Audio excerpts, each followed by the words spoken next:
स्वागत है आपका। और आप आपसे क्या कहें कि जो आप सामने देख रहे हैं बस यही इस वक्त की हकीकत है। हमने चैंपियंस ट्रॉफी के फाइनल में भारत को 180 रनों से हरा दिया है। शर्मनाक केवल एक शब्द है भारत की बल्लेबाजी के लिए जो आज हुआ, बल्कि पूरे मैच में गेंदबाजों ने जिस तरीके से पहले खुले दिल से रन लुटाए, इतना बड़ा स्कोर बनने दिया पाकिस्तान का, और उसके बाद जैसे भारत की बल्लेबाजी बगैर कोई रीढ़ की हड्डी दिखाए, बगैर लड़े, बगैर डटे ही हार मान गई। ऐसा लगा जैसे इतना बड़ा टोटल देखकर, ये पहाड़ जैसा लक्ष्य देखकर ही टीम के हौसले पस्त हो चुके थे।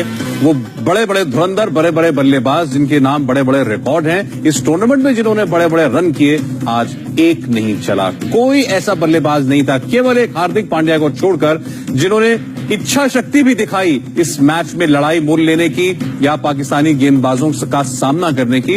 हार्दिक पांड्या की जितनी तारीफ करें उतना कम है। 43 गेंदों में 76 रन बनाए और हाथ पांव फूल गए थे एक वक्त पाकिस्तान के कप्तान सरफराज अहमद के। उनको अपने सबसे अच्छे गेंदबाजों को उनके सामने लगाना पड़ा, लेकिन वो भी एक बहुत अनफॉर्चुनेट रन आउट हो गए। और उसके बाद से तो फिर बहुत वक्त भी नहीं लगा पूरी भारत की पारी को ऑल आउट होने में। लेकिन यश जी, इतनी क्रिकेट खेलने के बाद आप जानते थे कि आप हारी हुई लड़ाई लड़ रहे हैं। शुरुआत में जो हो चुका था उसके बाद कोई गुंजाइश थी नहीं।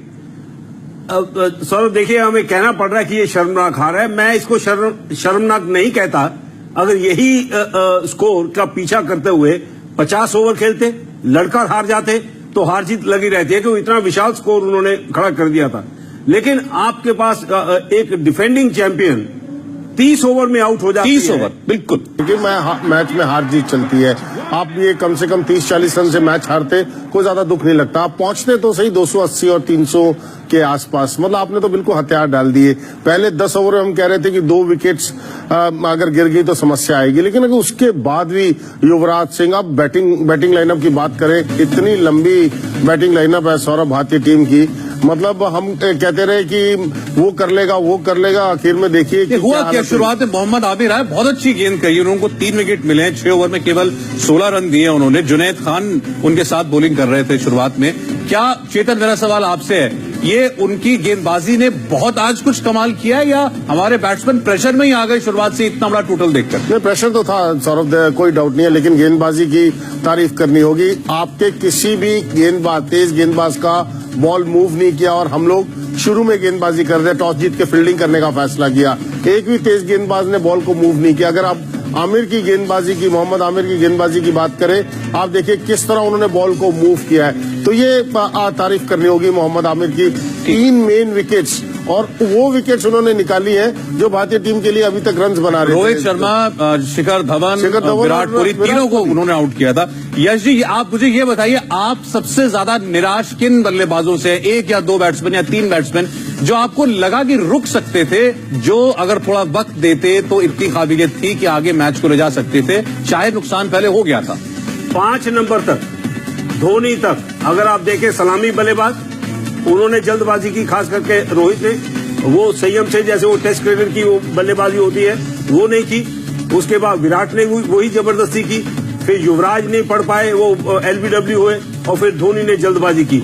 अगर इनमें से एक भी रुकता जो हार्दिक पांड्या ने किया, मैं जिम्मेदारी से कह सकता हूं ये खेल कुछ और होता, आखिरी ओवर तक जाता और बैकफुट पर। ये जैसे विराट को एक चांस मिला, उनका कैच ड्रॉप हुआ और उसके, लेकिन फिर आउट हो गए। साझेदारी होनी बहुत जरूरी थी सौरभ, क्योंकि हार्दिक पांड्या के साथ एक स्पेशलिस्ट बल्लेबाज चाहिए था, और उसके बाद केदार यादव जबरदस्ती आउट हो जाते हैं। तो ये सब कुछ जिम्मेदारी का खेल है। हम अब आपको समझ आई होगी जो मैं शुरू में कह रहा था कि आप रिस्पेक्ट दीजिए पहले 10 ओवर, इनको संयम से खेलिए, टेस्ट क्रिकेट के मुताबिक खेलिए। राजगुरु भी वहीं से, लंदन से यही बात कर रहे थे कि पहले 10 ओवर निकाल दीजिए। और आपको एक और हैरानी होगी कि इमाद, जो उनके जो लेफ्ट आर्म स्पिनर हैं, वो चोटिल होकर बाहर चले गए थे। वो 10 ओवर कौन करता, वो कैच हो सकते थे।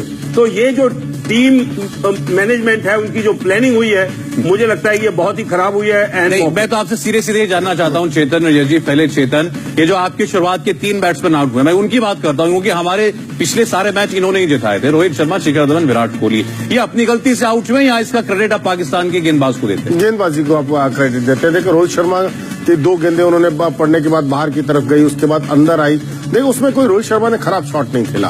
आप कह सकते हैं कि विराट कोहली चेस करते हैं, वो आज से हम नहीं जानते कि वो बॉल को चेस करते हैं। लेकिन सौरभ, जो अभी यश जी बात कर रहे हैं कि 3 को अगर आप छोड़ दे, आपके पीछे कम से कम नंबर 8 तक बैटिंग करते हैं। हम बात कर रहे थे हम इतना डीप डाउन खेलते हैं, आपके तो सिर्फ 2 बल्लेबाजों को रन बनाने थे तो आप एटलीस्ट नजदीक पहुंच जाते, एक शर्मनाक हार ना होती, आप कहीं ना कहीं नजदीक पहुंचते।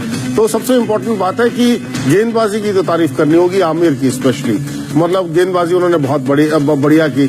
देखिए Shikhar Dhawan highest run getter है पूरी चैंपियंस ट्रॉफी की अगर बात करें, रोहित शर्मा का इसमें शतक है, तो कहीं ना कहीं युवराज सिंह के आज ऊपर दारोमदार था। महेंद्र सिंह धोनी चाहते तो अगर रुके हुए थे कोई उस समय ज्यादा नुकसान नहीं होता, 3 विकेट्स गिर जाती। हमने देखा श्रीलंका की भी तो 3 विकेट्स गिरी थी, उसके बाद आगे उन्होंने भारतीय टीम के खिलाफ मैच जीता और चेस वही बात सच साबित हो गई ना, जो पहले हम लोग डर जाहिर कर रहे थे कि आपका मिडिल ऑर्डर इस टूर्नामेंट में बिल्कुल अनटेस्टेड था। ये बल्लेबाज कहीं किसी भी ऑपोजिशन के सामने टेस्ट छुए ही नहीं थे, युवराज सिंह हो, महेंद्र सिंह धोनी हो, केदार जाधव हो, और तीनों को जब आज इतने बड़े प्रेशर मैच में उनके पास जब उनका नंबर जब आया तो वो भी धराशायी हो गए। यश जी बिल्कुल, देखिए जब आपको आपके बल्ले से ज्यादा रन ना निकले हो तो एक ही फॉर्मूला होता है, जो मेरा अनुभव है कि आप पिच पर रुकिए, एक 2 रन लीजिए। जो मैंने शुरू में कहा था कि ये बड़ा ग्राउंड है, एक 2 रन लेना बहुत जरूरी है, हर बॉल पर चौका नहीं लग सकता, वो नहीं किया, डॉट बॉल खेली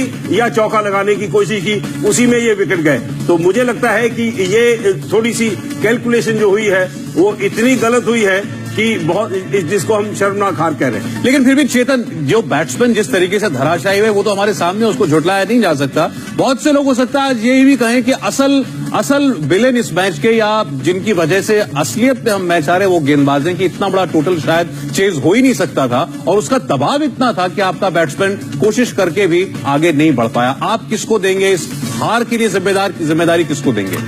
सर सबसे बड़ी बात आपके सामने ये आती है, मैं मानता हूँ गेंदबाजों ने थोड़ा खराब गेंदबाजी की, लेकिन आपकी स्ट्रेंथ क्या है? आपकी स्ट्रेंथ तो हर समय बल्लेबाजी हम स्ट्रेंथ कहते हैं, और हम बात कर रहे थे श्रीलंका अगर चेस कर सकती है तो भारतीय टीम क्यों नहीं चेस कर सकती? इतनी बढ़िया विकेट, इससे बढ़िया विकेट क्या आपको मिलेगी? और भारतीय टीम ने ये नहीं कि 360 भी चेस किया हुआ है इंटरनेशनल क्रिकेट के अंदर। तो सबसे इम्पोर्टेंट बात यह है कि अब हम ये उठकर कहें कि गेंदबाज कम रन देते, ठीक है 15-20 रन एक्स्ट्रा दे दिए, वो आप कवर अप कर सकते थे कहीं ना कहीं, लेकिन रुकना तो जरूरी था। मैं कह रहा हूँ, मानते हैं कि गेंदबाजों ने ज्यादा रन दे दिए सौरभ, लेकिन एटलीस्ट कहीं ना कहीं लड़ाई तो होनी बहुत जरूरी थी। आपने लड़ाई भी नहीं की है, वो सबसे दुख लग रहा है कि आप किस मार्जिन से आ रहे हैं, 180 रन से ऊपर के मार्जिन